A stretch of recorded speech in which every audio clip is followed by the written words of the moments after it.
the last day of March. Hope it's going well for you so far. I'm Carl Azus with CNN Student News. Today's show begins in Ukraine. U.S. officials say there may be tens of thousands of Russian troops near Ukraine's eastern border. Russia annexed Crimea, formerly a region of Ukraine, earlier this month after Crimeans voted to be part of Russia. Does Russia want to take over more of Ukraine? It says it has no intention of invading and that its troops are just doing military exercises. But this has Ukraine on the defensive and tensions are high. Yesterday, U.S. Secretary of State John Kerry met with Russian Foreign Minister Sergei Lavrov to discuss ways to ease this crisis. Dim lights cast long shadows over this border checkpoint. Just beyond, thousands of Russian troops amassing. The US fears its old Cold War foe may be ready to roll into this corner of northeast Ukraine.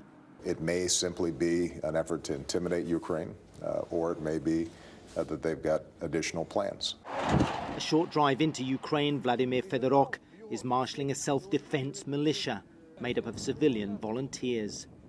They know Western powers have no stomach for war. They're digging trenches aware they may be the last line of defense if Russian tanks invade. If we don't learn the lessons of Crimea, then we will be a nation of idiots. The Russian hordes are coming. We are in the middle of a geopolitical struggle. Most of the men here say they have had some military training. They've picked up second-hand uniforms from surplus stores. But they're short on real weapons. We're preparing for a guerrilla-style partisan war and will divide into five-man squads. Our government is too passive and we can only hope for the support of ordinary Ukrainians. It's clear they are winning that support when you see passers-by donating supplies. Our troops need some help, so I have a decision to bring food for our troops. Up the highway, a detachment of Ukrainian troops. They say they're on high alert. A T-80 tank and personnel carriers point at a nearby bridge. The order, defend it or blow it up. In Ukraine's Crimea region, the army did not put up a fight. Not clear if things here would be any different. Intelligence experts still don't really know if the Russians are coming. Moscow insists they're just doing drills.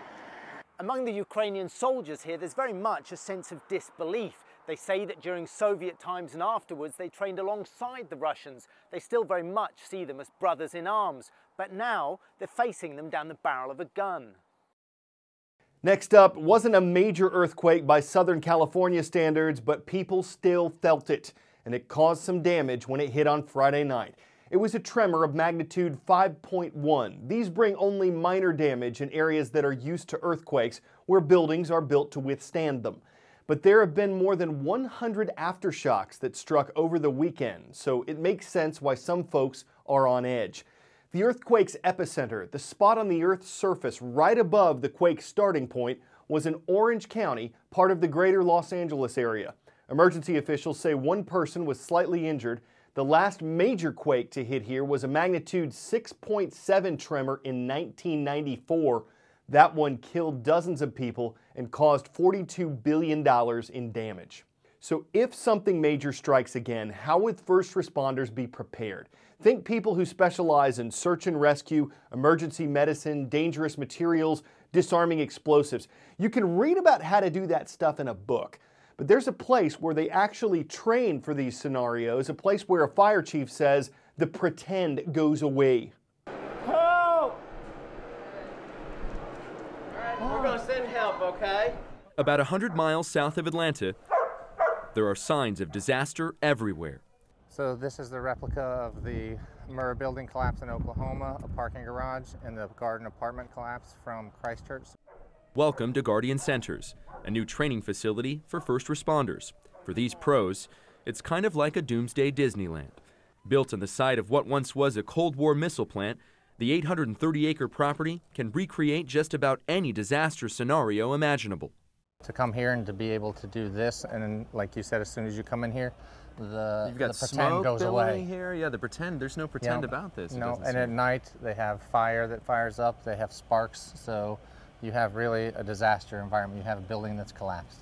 All right, guys, let's huddle up. First responders are fully immersed in simulations tailored to the center's clients, among them FEMA, the U.S. Marines, and elite urban search and rescue teams from across the country.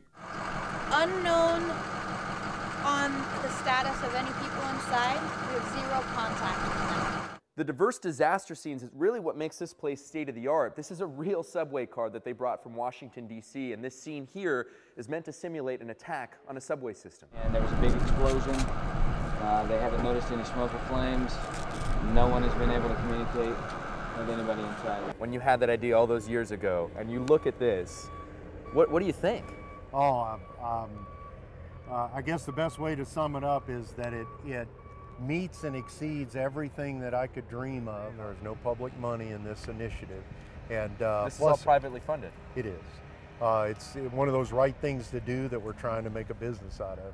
Open for just 18 months, the center has changed the game for disaster response training. Real props are used, like that car submerged in water, and actors positioned on top of these houses to help recreate the drama of a natural disaster. When my eyes first saw this, it was a wow factor. A disaster journeyman for the last 2 decades, FEMA spokesman Luis Fernandez says the facility's realism makes it a difficult test for anyone.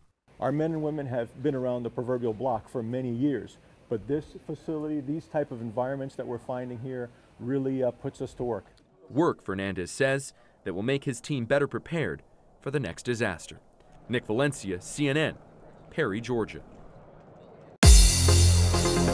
Hay Balers. That's not Hay Balers. It's one word for one sweet mascot in Hollister, California. The Hay Balers of San Benito High School are first up on today's roll call. From there, we're going to ramble on over to Indiana because it's at Attica High School that we found the Ramblers. Good to see you in Attica, Indiana. And in Tyrone, Georgia, not very far from Atlanta, we've got some Patriots on our roll. Hello to everyone at Sandy Creek High School.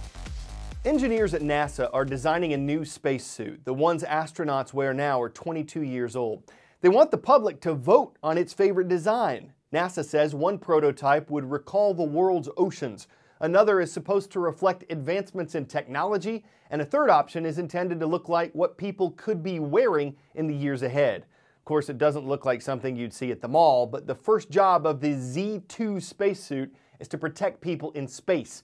It has the most technologically advanced materials to make that possible, but previous suits have cost about $2 million each. Since this one is still being designed, the price, like the suit itself, could be on the rise. Time for the shout out. What does the fox say? Take a listen and shout it out. Is it A, B, C, or D? You've got 3 seconds. Go.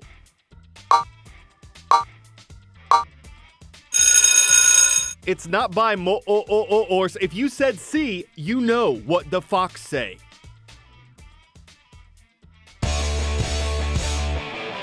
It's not really an age-old question that Ylvis, a pair of Norwegian comedians, asked last year, but we do have an answer.